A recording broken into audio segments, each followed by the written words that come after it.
After 5,000 miles and 13 months of this journey, I now found myself in South Italy, ambling about the rolling grassy countryside and vineyards with the devil-may-care freedom of King Hobo himself. Even my stories back to the newspapers in America took on a greater air of romance as I continually found my best discoveries in places I had never expected to come across, like the abandoned villas I usually slept in at night. I even found an entire abandoned city, which a mere 400 years before had been the playground of the rich. My size 12s carried me on into northern Italy's more moist and hilly olive-growing region along the Adriatic Sea, all the way to what was perhaps the crown jewel of my 4 months in charming Italia, Venice. There, my imagination floated along its watery passages for 4 days, leaving me with the feeling that no one, not even the best of artists, could capture its unforgettable beauty. From one gem to another may be the best way to describe my passage from Italy into Yougoslavia, then into Greece. Though the people still kept me enthralled with their friendliness and old-world lifestyles, it was a thing of awe to see closely just how harsh the earth they had to work could be at times. For many, life was one of basics and very little money that had to be made any way possible. Theirs was an existence that, to my camera, looked not at all that far removed from that of their ancestors.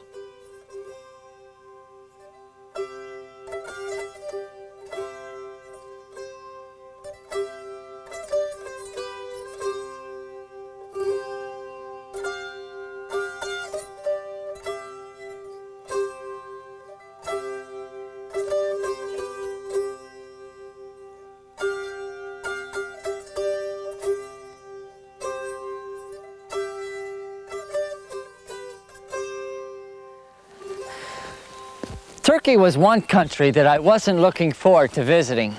I'd heard so many bad things about them. And I remembered particularly a movie I'd seen several years ago about a young American tourist who went there and was arrested by the police and thrown in jail and was beaten up. But, of course, the Turks didn't turn out to be anything like what a lot of people told me. And I found this true in many of the countries, but particularly here. And when I look back on the Turks, I'm almost tempted to think that they were one of the warmest people that I had the privilege of visiting. A good example of that were some Turkish telephone linemen that stopped one day and rolled down the window on their van and asked me if I was the man walking around the world. Well, I said yes. I was a little surprised. I didn't know anybody in central Turkey knew who I was. And then they asked me if I'd like a free phone call to my parents back in America. Well, sure. There was no way I was going to turn down a free phone call. It wasn't often that I got to speak to my parents.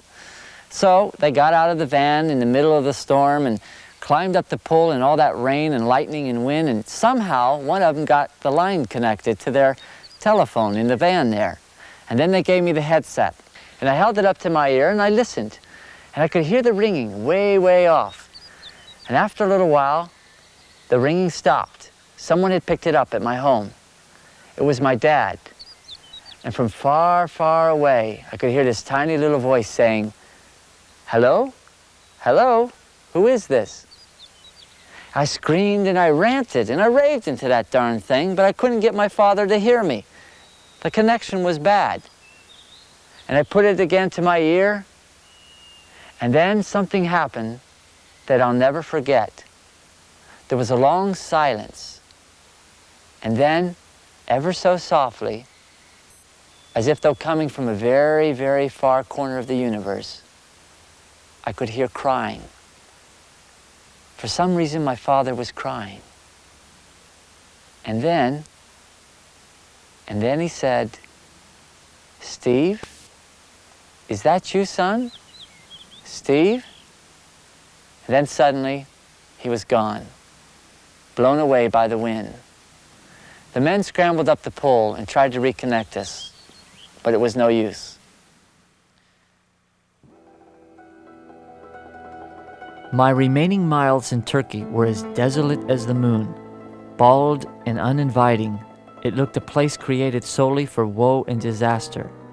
In its darkness, everything not a part of its unworldly setting stood out like the objects in a Salvador Dali painting. Nearly as poor as the North Africans, the fervently Muslim Eastern Turks were mostly friendly gypsies who spent all their lives searching for work. But I was one nomad who could appreciate the simpler pleasures of this world, like prayers to Allah and a lunch of rough bread dipped in plum jam and yogurt.